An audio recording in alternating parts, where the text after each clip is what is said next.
제7장. 여룻바알이라 하는 기드온과 그를 따르는 모든 백성이 일찍이 일어나 하롯셈 곁에 지인을 쳤고 미드안의 진영은 그들의 북쪽이요 모래산 앞 골짜기에 있었더라. 여호와께서 기드온에게 이르시되 너를 따르는 백성이 너무 많은즉 내가 그들의 손에 미디안 사람을 넘겨주지 아니하리니 이는 이스라엘이 나를 거슬러 스스로 자랑하기를 내 손이 나를 구원하였다 할까 함이니라. 이제 너는 백성의 귀에 외쳐 이르기를 누구든지 두려워 떠는 자는 길르앗산을 떠나 돌아가라 하라 하시니 이에 돌아간 백성이 22,000명이요 남은 자가 10,000명이었더라. 여호와께서 또 기드온에게 이르시되 백성이 아직도 많으니 그들을 인도하여 물가로 내려가라. 거기서 내가 너를 위하여 그들을 시험하리라.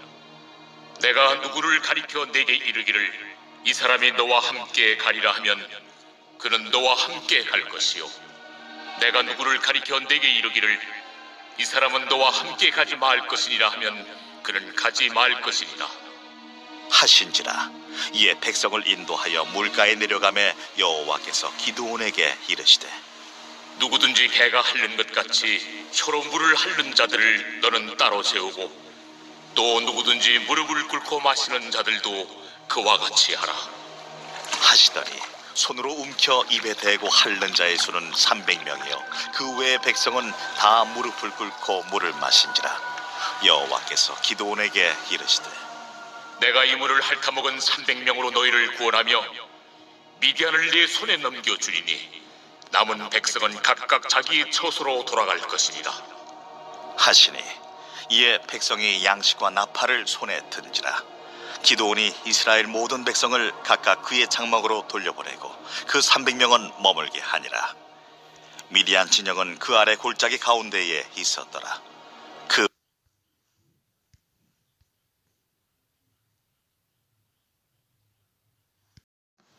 언젠가 TV에 한 과자 회사에 이제 계신 분이 나와서 요즘에 과자가 작아지는 이유를 이렇게 설명을 해줬습니다. 예전에 비해서 과자 양이 줄어든 그 이유는 과자를 먹다가 남기면 과자가 눅눅해져서 맛이 없어지기 때문에 과자 양을 줄였다. 이제 그렇게 이야기를 했습니다. 두 번째 이유는 이 과자 크기가 이렇게 예전에는 한 개 크기가 이만했는데 요즘은 한 요거만해졌죠. 이렇게 과자 크기를 줄인 이유를 또 설명했는데 한 입에 쏙 들어가기 위해서 그렇게 만들었다. 이제 그렇게 이야기를 했습니다. 그러자 어떤 사람이 이제 그 동영상에 밑에 이런 댓글을 달았습니다. 아이고 우리가 과자 먹다가 과자가 너무 커서 입 찢어질까봐 과자를 그렇게 줄였구나. 이제 그렇게 댓글을 달았습니다. 그건 거죠. 소비자들은 이런 마음입니다. 가격은 올랐는데 과자가 양이 줄고 크기가 줄어드는 이유가 아무리 설명을 해줘도 이게 전혀 공감이 되지 않는다. 이제 그거죠. 여러분 우리네 인생도 마찬가지입니다. 과자 사이즈가 줄어들듯이 인생의 사이즈가 줄어들 때가 있습니다. 내 인생이 작아질 때가 있다라는 것이죠. 그때는 참 어떠한 이유를 우리가 찾아도 어떠한 이유를 들어도 공감이 쉽게 되지 않습니다. 왜냐하면 내 인생이 작아지는 고통이 있기 때문에 그렇습니다.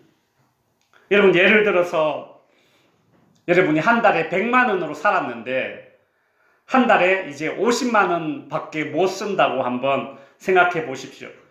씀씀이를 줄이는 것이 쉬운 일입니까? 어떤 회사가 운영이 이제 어려워져서 인원을 이제 줄일 때가 있습니다. 이것을 이제 구조조정이라고 하죠.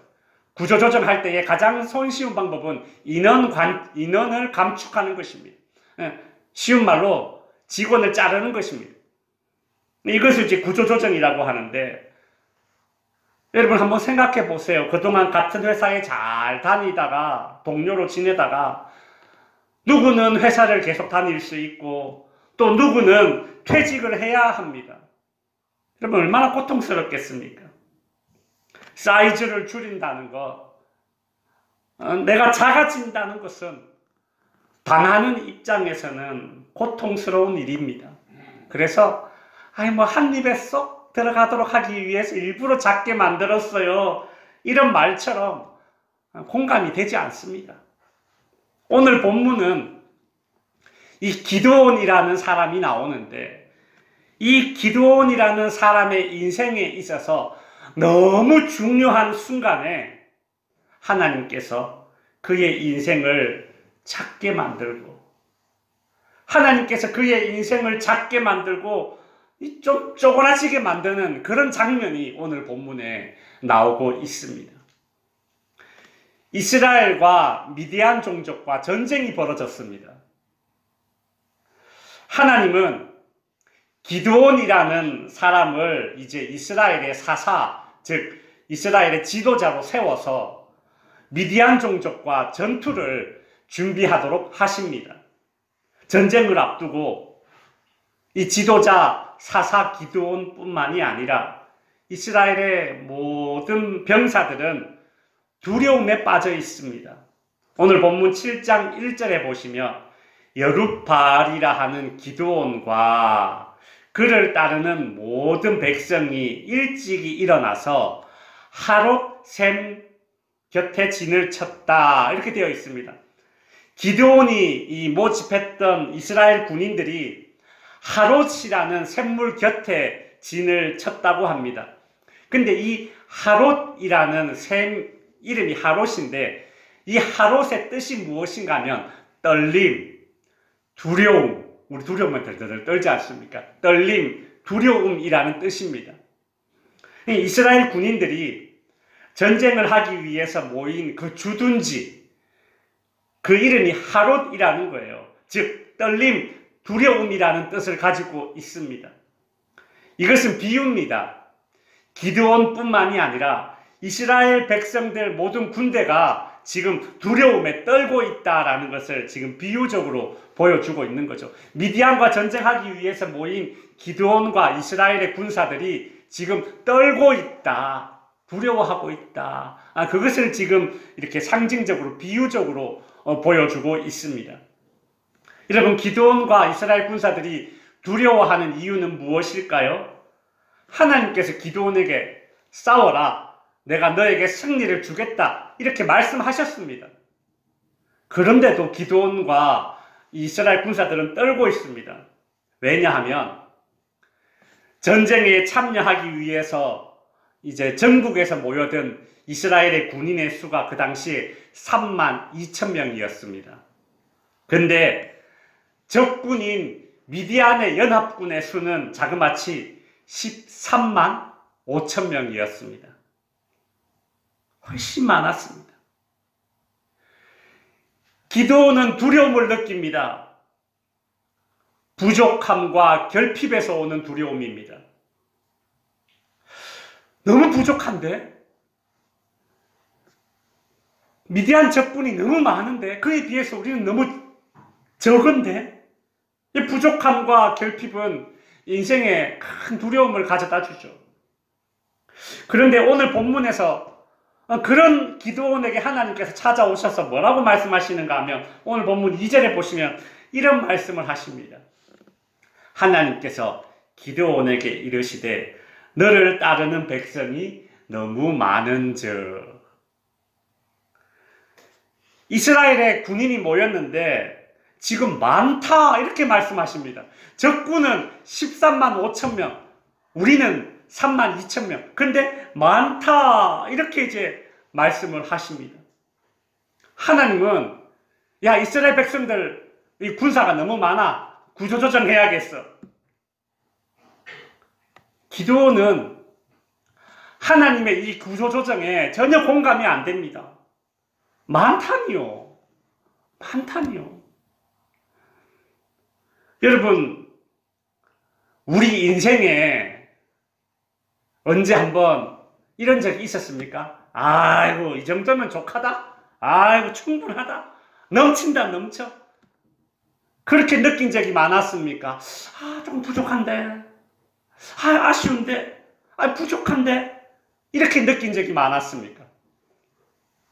우리는 늘 부족하다, 부족하다 느끼는데, 아니, 하나님은 찾아오셔서 하는 말씀이 많다. 이렇게 말씀을 하시니 기드온이 공감이 안 되는 겁니다. 기드온 입장에서는 군사가 한 명이라도 아쉬운데 이때에 군사의 수를 줄인다니요. 기드온 입장에서 이 미디안 군사들과 적군과 맞서 싸우기 위해서 군사들을 겨우겨우 끌어 모아놨는데 하나님 많다 흩어라. 참 고약하신 하나님이십니다. 하나님은 꼭 보면 이런 식이에요. 하필 이런 중요한 순간에 나에게 왜 이러실까? 아, 이제 우리 애가 이제 고3인데 너무 중요한 순간인데, 아, 우리 애가 이제 중2, 중3인데 아, 사춘기 너무 민감할 때인데, 우리 애가 이제 고등학교 졸업하고 이제 대학 가는데, 아, 이제 막 결혼했는데, 아, 늘 그런 것 같습니다. 이제 좀 뭐뭐 하려고 하는데, 이제 막 뭐뭐 하려고 하는데, 꼭 그런 타이밍에 하나님은 우리를 찾게 만드시는 것 같습니다. 기드온과 이스라엘을 향한 하나님의 첫 번째 구조조정 그 대상자들이 오늘 본문 3절에 나옵니다. 우리 3절 한번 보시면, 누구든지 두려워 떠는 자는 길르앗 산을 떠나 돌아가라 하시니 이에 돌아간 백성이 22,000명이요 남은 자가 10,000명이었더라. 전쟁을 앞두고 두렵지 않은 사람이 어디에 있습니까? 그런데 두려운 사람 돌아가라 라는 이 하나님의 말씀은 공감이 되지 않는 비상식적인 말씀인 것 같습니다. 차라리 하나님 이렇게 얘기하는 게 어떻겠습니까? 잘 들어보세요. 하나님, 이게 상식적인 거 아닙니까? 자, 전쟁을 앞두고 3대 독자 돌아가세요. 이게 상식적이지 않겠습니까? 아니, 지금 질병이나 어떤 장애가 있어서 전투를 못할 것 같은 사람, 그런 사람 돌아가세요. 이게 좀 상식적이지 않습니까? 이런 조건들이라면 제가 이해가 될 것입니다. 근데 두려운 사람 돌아가라니요. 두려운 사람 돌아가라니요. 전쟁터에서 두렵지 않은 사람이 뭐 얼마나 되겠다고 두려운 사람 돌아가라고 하시면 어떡합니까?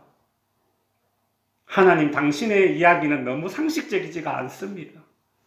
당신이 나를 대하는 태도는, 당신이 우리 이스라엘 군대를 대하는 태도는 상식적이지가 않아요. 전쟁에서 유리하려면 한 명의 군인이라도 더 모아야 됩니다. 이것이 상식입니다. 적군보다 더 많은 병사와 적군보다 더 많은 무기와 식량을 보유하고 있어야 됩니다.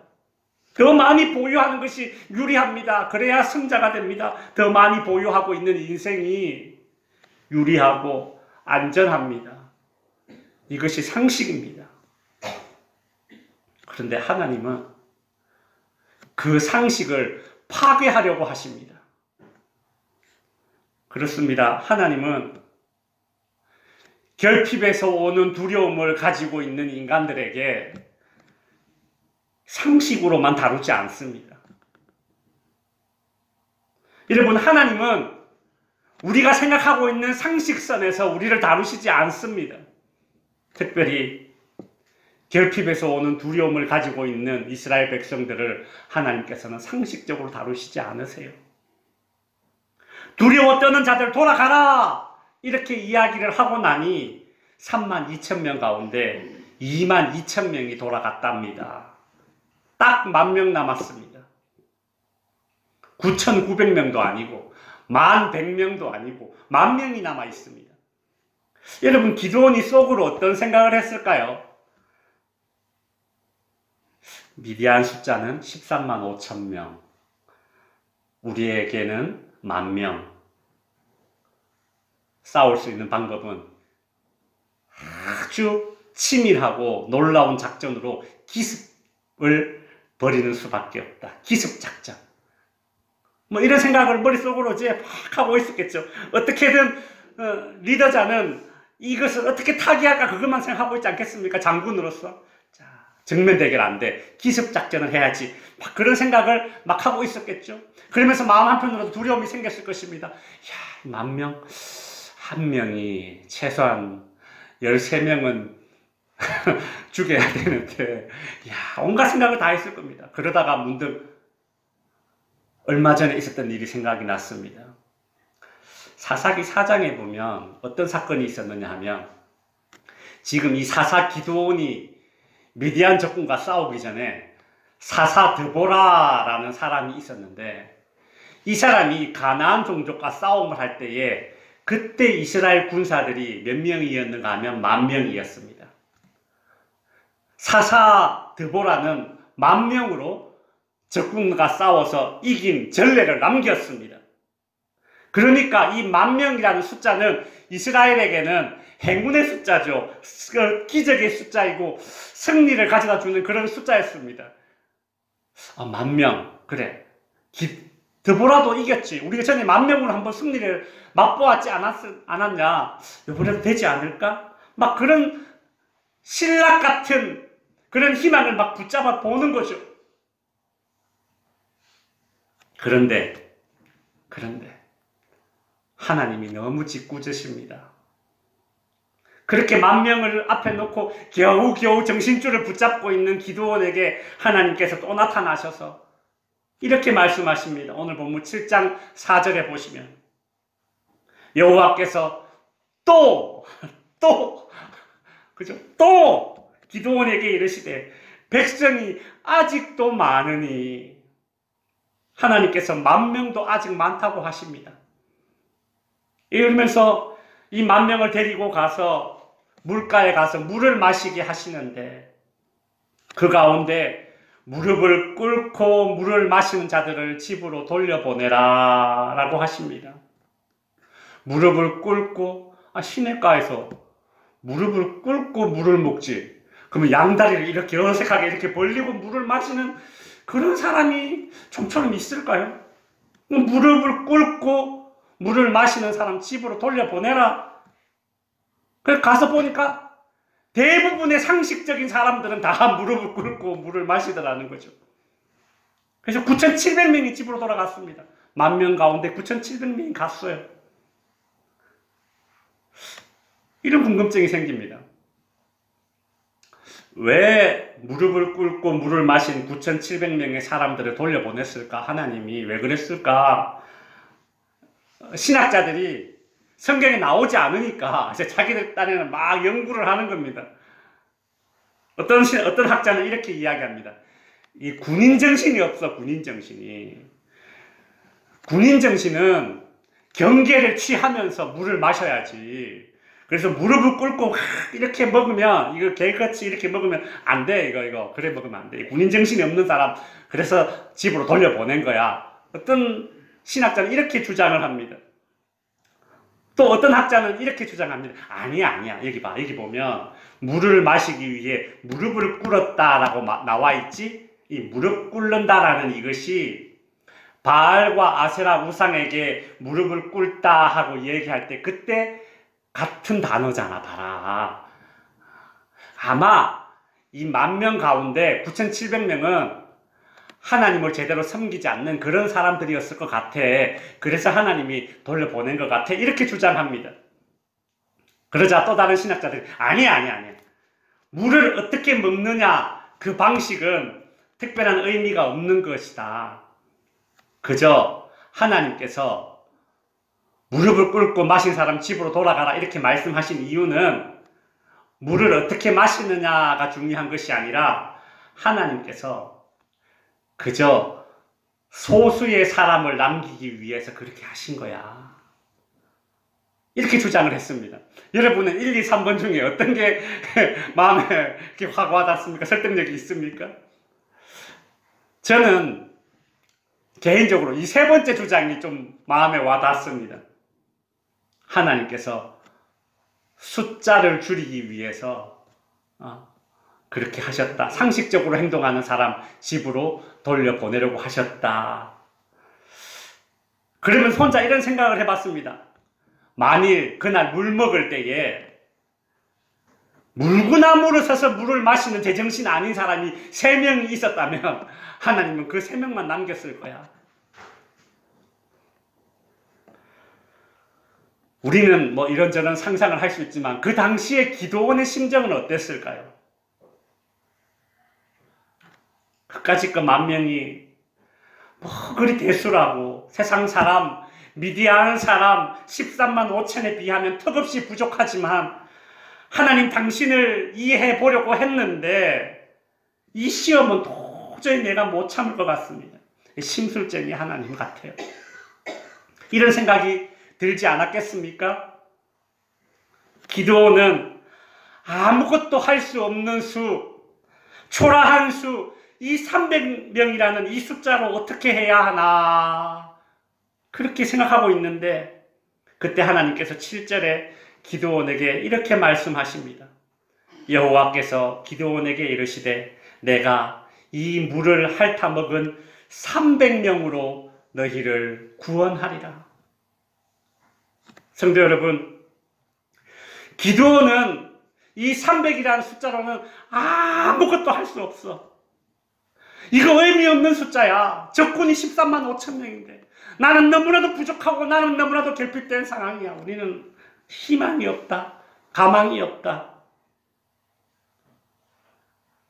기드온은 그렇게 생각했습니다. 그런데 여러분, 하나님에게는 이 300이라는 숫자도 의미가 없습니다. 하나님은 이 300명이라는 군인이 있어야지만 이스라엘에게 승리를 주시는 분이 아닙니다.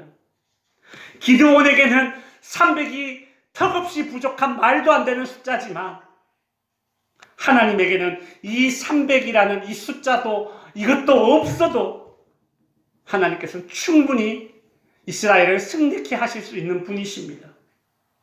이 사실을 깨닫게 하시고 이 사실을 믿게 하시려고 하나님은 때로는 우리의 인생을 작게 만드시는 것입니다. 지금으로부터 약 한 15년, 16년쯤 전인 것 같습니다.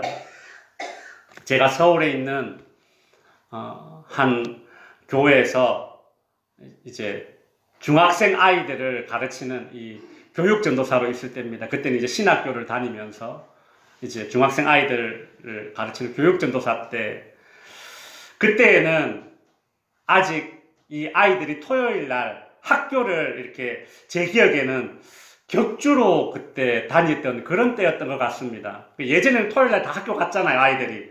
그러다가 이제 격주로 이렇게 다니다가 그러다가 이제 토요일 날 아주 학교를 이제 안 다니는 이제 그런 식으로 이렇게 변형되어 왔었는데 그때쯤인 것 같습니다. 토요일 날 오후에 이제 학교에 가서 이제 전도를 하고 있었습니다. 아이들 만나고 교회 아이들 사탕도 주고 그렇게 하는 거 있잖아요. 근데 전화가 띠리리 왔습니다. 보니까 집사람이 전화를 받았습니다. 집사람이 전화를 하면서 막 엉엉 울고 있었습니다. 왜 그래? 왜 울어 도대체? 근데 이제 하는 말이 이 배에 이렇게 뭐가 잡혀가지고 병원에 갔더니 무슨 혹이 크게 났답니다. 그 병원에서 하는 말이 이게 혹시 암일 수 있으니까 조직 검사를 해보자. 그래서 조직 검사를 했고 그 조직 검사 결과가 이제 다음 주에 나온다라는 거예요. 그러면서 저한테 전화를 하면서 펑펑 울었습니다. 집사람이 펑펑 우는 이유는 그 여성 특유의 그 감성적인 게 한몫하죠. 여성들은 또 감성적인 게 있지 않습니까? 이게 만일 암이면 이제 태어난 지 얼마 안 되는 우리 아들 놈은 어떡하나. 그때 저희 앞에 앉아있는 우리 큰아들이 그때 한 뭐 2살 그때쯤 됐을 때입니다. 그렇겠죠. 엄마 입장으로 얼마나 막막하겠습니까? 그죠? 혼자 이렇게 상상의 나래를 폈겠죠. 그리고 이런 말을 하더라고요. 여보, 근데 있잖아. 사실 내가 보험을 넣다가 돈이 없어서 한 몇 달 전부터 보험을 못 넣었어. 그래서 나 지금 보험이 안 돼. 그리고 또 병원비는 어떡하지? 저한테 이렇게 물었습니다. 사실 그때 저희가 이제 결혼을 하고 그 제 아는 친구의 이제 권유로 이제 보험을 이제 넣었는데 뭐 얼마 넣다가 이제 돈이 없어서 못 넣었습니다. 그 당시에 제가 학생의 신분이었고 교육전도사로 이렇게 하다 보니까 그 당시에 이제 뭐 한 사례비가 80만 원 정도 나왔는데 뭐 헌금 떼고 뭐 차비 떼고 뭐 한 60만 원으로 세 식구가 그렇게 뭐 사는 게 이게 뭐 보험을 넣을 수 있는 그런 형편이 아니었습니다. 말로는 괜찮다, 아니다, 아닐 거야, 암 아닐 거야, 걱정하지 마. 그렇게 이야기를 해놓고 병원비를 걱정하는 그 소리를 듣는 순간 저는 마음이 무너졌습니다. 그날 토요일 날 밤이었는데 저녁에 밤새도록 교회에서 밤을 새도록 꼬박 기도를 했습니다. 어떻게 내가 돈 몇만 원이 없어서 보험을 못 넣었을까? 그럼 왜 우리 집사람이 이렇게 됐는데 왜 이렇게 걱정하게 만들까? 내가 아무리 주의 길을 간다고 하지만 집사람은 참 나 만나서 고생을 많이 하는구나. 내 인생을 이렇게 작게 만드시는, 쪼그라뜨리시는 그 하나님 때문에 너무 괴로웠습니다. 그 다음날 주일을 보내고 주일날 저녁에 전화가 한 통이 왔습니다. 제가 그 서울에 있던 교회에 있기 전에 수원에 한 교회를 이제 그때는 이제 초등학교 이제 1학년부터 6학년 아이들을 이제 이렇게 가르쳤었는데 제가 이전에 있던 교회의 어떤 집사님이 정말 몇 년 만에 뜬금없이 전화를 한 겁니다. 몇 년 만에 전화를 한 거예요.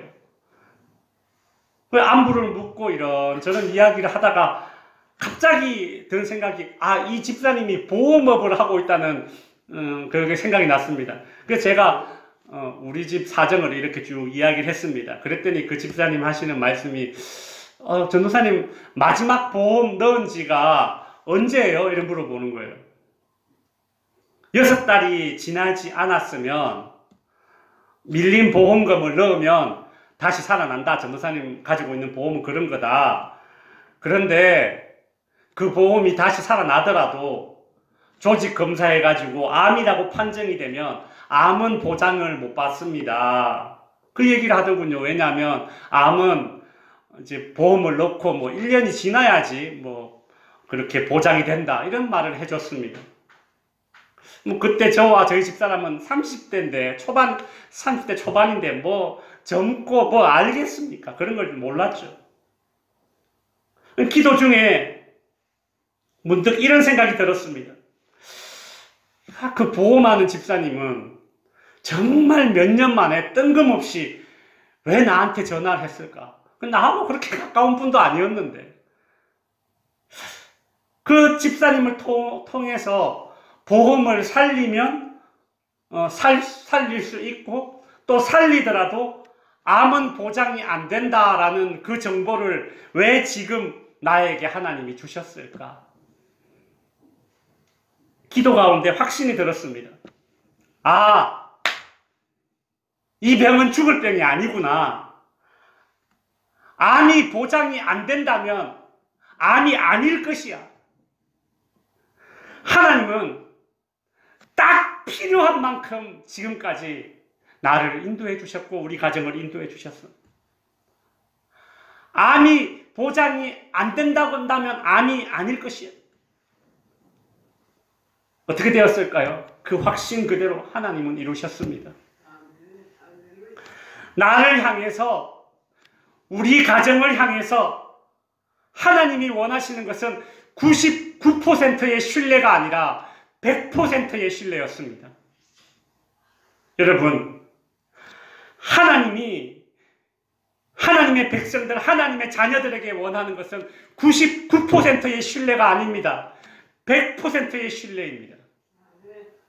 여러분이 여러분의 아내에게, 여러분의 남편에게 100%의 사랑을 원하듯이 하나님은 당신의 백성들에게 100%의 사랑을, 100%의 신뢰를 원하고 계십니다.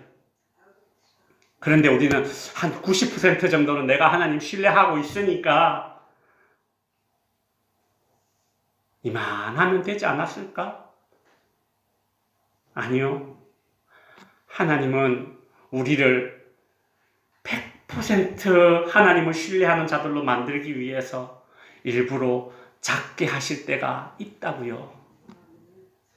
그렇게 내 인생을 작게 만드신 그 하나님을 다 겪고 난 이후에 그 당시 너무 서운했던 하나님에 대해서 이제야 조금 더 이해가 됩니다.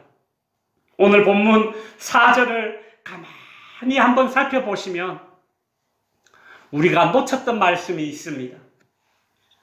여호와께서 또 기드온에게 이르시되 이 백성이 아직도 많으니, 우리는 여기서 하나님에 대해서 엄청 서운했거든요. 근데 계속 봅시다. 하나님께서 그 다음 뭐라고 말씀하시는가 하면 그들을 인도하여 물가로 내려가라. 거기서 내가 너를 위하여 그들을 시험하리라. 누구를 위하여? 너를 위하여. 나를 작게 하시는 하나님을 겪으며 내가 놓쳤던, 내가 의심했던 하나님과 하나님의 말씀이 있었는데 그것은 무엇인가 하면 하나님께서 나를 작게 만드시는 그 순간에도 하나님은 나를 위하여 시험하고 있다라고 말씀하고 계신 것입니다. 말씀을 정리하겠습니다. 세상의 모든 구조조정은 고용주를 위한 것이지 고용자를 위한 것은 없습니다. 그래서 구조조정은 불안과 고통입니다. 큰 게 좋죠. 많은 게 좋죠. 더 큰 집, 더 큰 차를 좋아하는 것은 인간의 본성입니다. 여러분, 사람이 얼마나 큰 거 좋아합니까? 심지어 자식놈이 속을 썩여도 곁에 있는 어떤 어르신이 아이고 그놈 참 크게 될 놈이네 이 한마디 해주면 그만 마음이 풀려버립니다. 하나님의 구조조정은 다릅니다.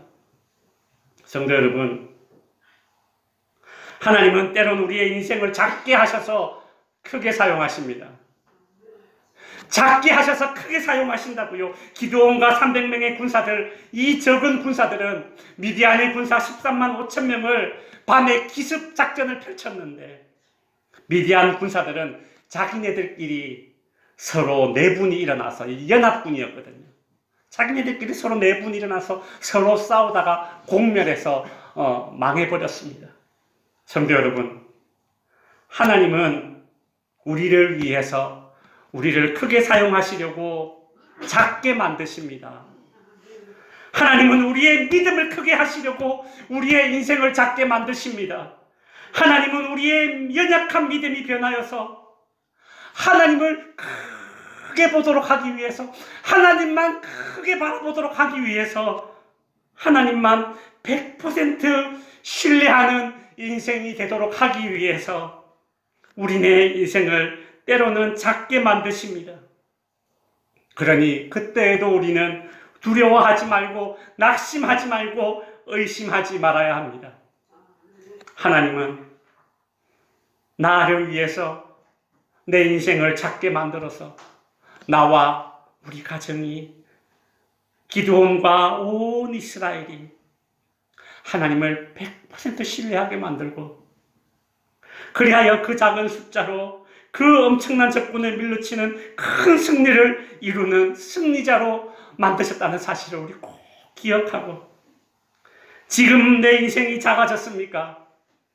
하나님을 100% 신뢰하도록 만들기 위한 하나님의 구조조정임을 믿고, 세상의 구조조정과 다른 하나님의 구조조정을 믿고 하나님 앞에 의심 없이 나아가 크게 만들어주시는, 승리자로 만들어주시는 그 하나님 앞에 우리가 온전히 모두가 다 설 수 있는 그런 덕지교회 모든 성도님들 될 수 있기를 바랍니다.